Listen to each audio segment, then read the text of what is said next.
Target ng Pinay powerlifter na si Jane Erasmo na basagin pa ang kanyang mga international record bago siya tuluyang lumipat mula sa junior weight class sa susunod na taon.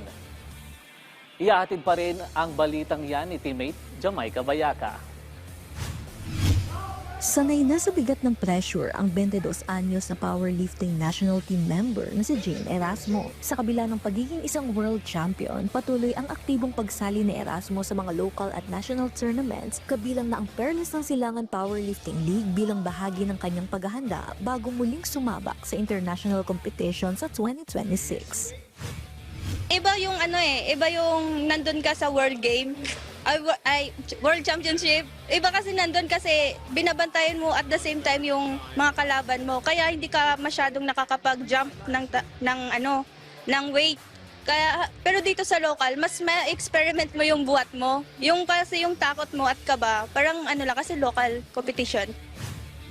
Nitong Agosto, muling pinatunayan ni Erasmo ang kanyang dominasyon matapos magwagi ng 2 gintong medalya, isang silver at isang bronze sa 2025 IPF World Classic and Equipped Sub-Junior and Junior Powerlifting Championships na ginanap sa Costa Rica. Kabilang dito ang kanyang bagong Asian Junior bench press record na 130 kilos, mas mabigat ng 15 kilogram kumpara sa kanyang mga naunang marka. Naitala rin niya ang 495 kilos sa total lift na itinuring na bagong Asian Junior total record. Pero para kay Erasmo, hindi pa rito nagtatapos ang kanyang misyon. Layunin niya na higitan pa ang kanyang mga naitalang record bilang huling marka sa kanyang junior weight class bago simula ng panibagong hamon sa open category sa 2027.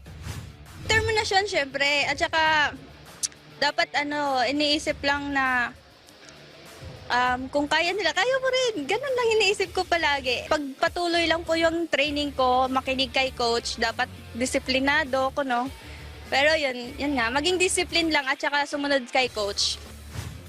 Determinado si Jane na muling mag-ambag ng medalya para sa bansa at ipagpatuloy ang pagtaas ng bandera ng Pilipinas sa international stage. Focus na ngayon ng atleta sa paparating na Asian Powerlifting Championship sa China sa susunod na taon. Jamaica Bayaka, para sa atletang Pilipino, para sa bagong Pilipinas.